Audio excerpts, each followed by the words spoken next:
Hello, I'm Carly McAvoy. I'm doing a quick review of some polynomial ideas. First, I'm going to multiply polynomials. Then I'm going to use the rules of exponents. And then finally, I'll multiply using scientific notation. So those are the problems I'm going to do in this video. Let's start with multiplication.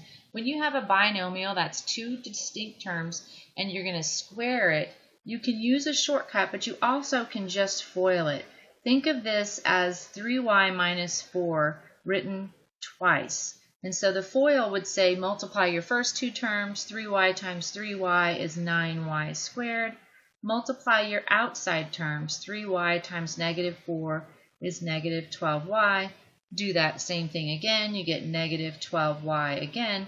And negative 4 times negative 4 is positive 16. That's the FOIL, FOIL method. And I'm not teaching that in this video. I'm just reminding you of it. But you can go back and search for FOIL method, and you can find that video if you want to see it again.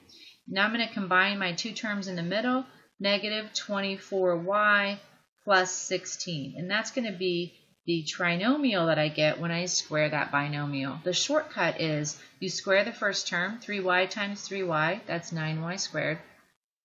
You multiply the two terms together and then double it. 3y times negative 4 is negative 12y doubled is negative 24y. And then you square the last term, negative 4 times negative 4 is positive 16. So you can use the shortcut, or you could just FOIL that out. Okay, let's look at the rules for exponents. When I want to simplify something that's got a power raised to a power, I have to multiply those exponents. So I'm not doing anything with negative 3y to the fifth just yet, but what I want you to recognize is that this expression is actually 2y cubed twice. Do you see how that 2 gets multiplied as well? So some people forget about the number in front or the coefficient, they just deal with the variable. But that's actually 2 squared, or 4. I'll put little dots because I'm multiplying all those. And then 3 times 2 is 6. So I have negative 3 times 4, which is negative 12. And I have now two different terms with two different factors, with the same base. So those are, I can multiply those together, and when I multiply those together, I add the powers. So that's y to the 11th power, 5 plus 6. Notice here I multiplied the powers, and here I added the powers. You can go back and watch the video rules of exponents to go back through those again. I'm going to do the same thing here. I'm going to multiply the powers. Negative 4 and negative 3 is 12. So that's a to the 12th.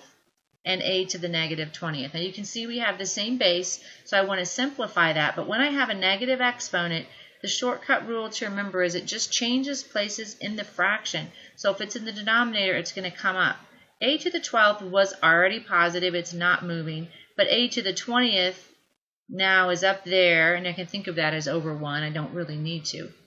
But now these are on the same level, they have the same base. So just like over here, I'm going to add those together and get a to the 20 plus 12, or 32nd power. Again, I don't have to put that 1 on the bottom. This one over here, we're going to use the rule we used over here. We're going to take negative 5 to the third power, x to the fourth to the third power, and y cubed to the third power. Every factor in there goes to the third power. Negative 5 to the third power is negative 125. And this is going to be x to the 3 times 4, which is 12, and y to the 3 times 3, which is 9. And that's all I can do for that one. That is simplified. One last problem I want to show you on this video is multiplying and using correct scientific notation. Scientific notation in general is n times r 10 to the r power. And n, this is 10, n is some number that's between 1 and 10. It could be equal to 1, but between 1 and 10. And r is an integer. So when I multiply this, this is all multiplication. Remember, in between parentheses is a multiplication. So I'm just multiplying. So I can use the associative property to regroup things. And I'm going to do that. I'm going to say I'm going to group 3 and 8 together And I'm going to group 10 to the negative 1 and 10 to the 17th together. That's totally legal. And so I get 24, and instead of a times, I'm going to use the x because that's how we write scientific notation. And then I have 10 to the 16th power because I'm adding those powers together, and that gives me 10 to the 16th. The problem with this answer is that my n, my 24, is not between 1 and 10. So here's my decimal point, and I need to move that so that it is between 1 and 10. So I have 2.4. But remember that the decimal point is tied to this exponent. That's telling you how many places to move. So if you change the decimal point, you're going to change this as well. Here we were telling the reader to go 16 places to the right. That's what positive 16 tells you. But we actually backed up one.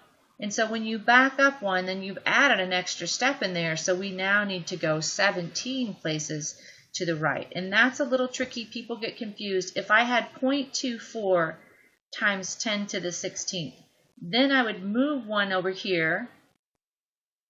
Here I was saying move 16 places to the right, but I moved one to the right. So now in that case, I would only have 15 left to go.